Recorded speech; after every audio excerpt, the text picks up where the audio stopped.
They are here to help us to have this place here going. So for you of being on BWI, it's not a waste of time. It's not a waste of time. You are here to learn. I'm speaking to you, I'm a graduate of BWI. I'm an architect by profession.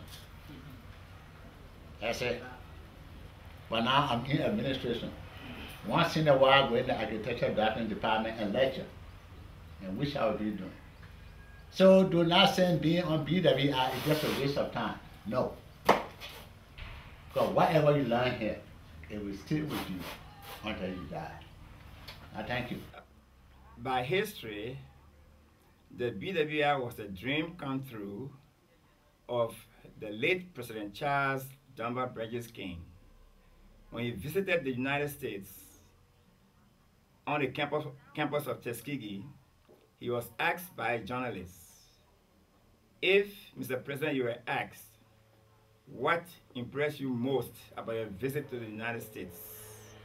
And what would you like to take back to Africa? What will you say?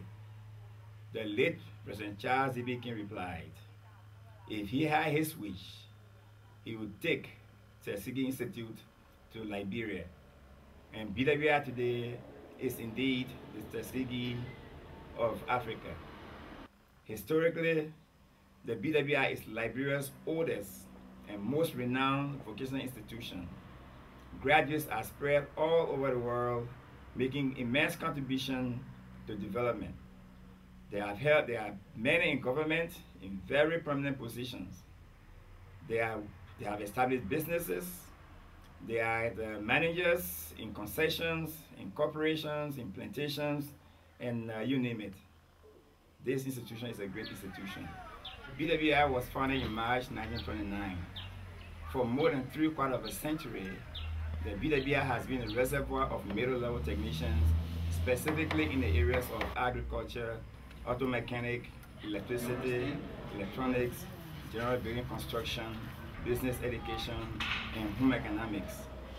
In 2003, the BWI launched an endowment fund with the goal of generating money to build the overall capacity of the Bobo Watson Institute in human resource development.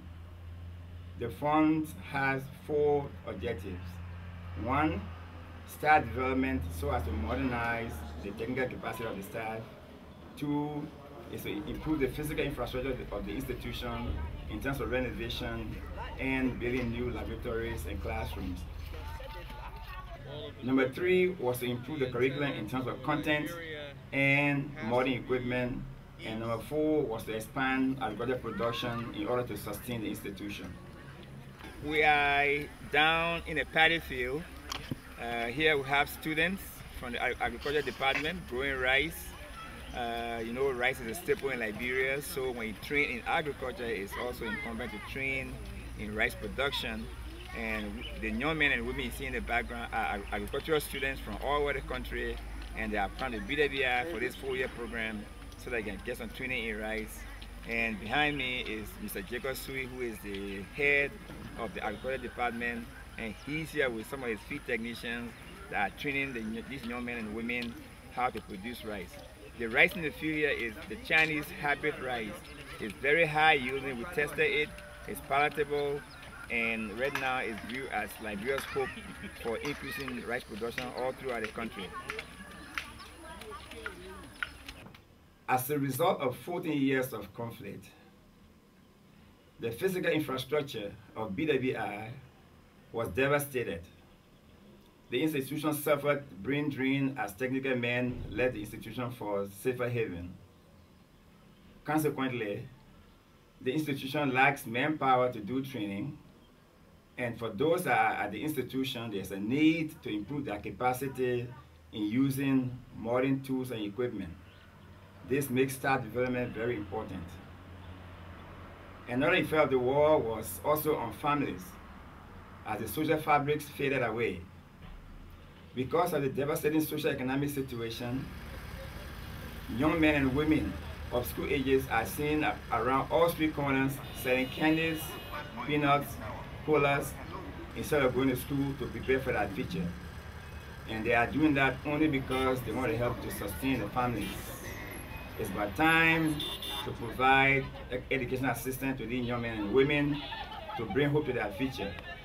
Bringing hope to their future will build a great nation. And BWI certainly has a significant role as a technical institution to help build the technical capacity of those young men and women that are selling on the street so that tomorrow they become productive and help build this nation. Talking about getting girls off the street, in the year 2005, the Phelps Stokes Fund and the BWI collaborated and successfully took 15 girls from the street and put them into educational institutions, bringing them hope for their future for as little as $400, which covered board and lodge, educational material, counseling, and recreation.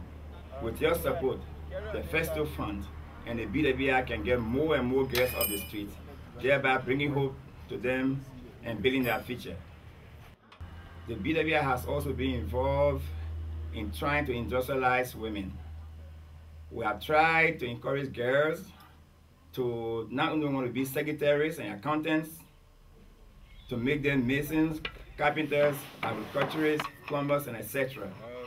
And we feel that encouraging them to go into the industrial area will build their technical capacity so that they can also compete with men in the world of work. The BWI has also been a very productive partner to the government of Liberia and the international community in bringing peace to Liberia. The BWI has been involved in training former combatants for their reintegration into civil society, thereby contributing immensely to the peace process in Liberia. I want to conclude with a wave of appeal to humanitarians to contribute to the endowment fund of BWI. The fund targets programs that will bring development to Liberia, peace to the West African region, and bring economic growth and prosperity. For more information, you can contact us at bwi.edu@yahoo.com.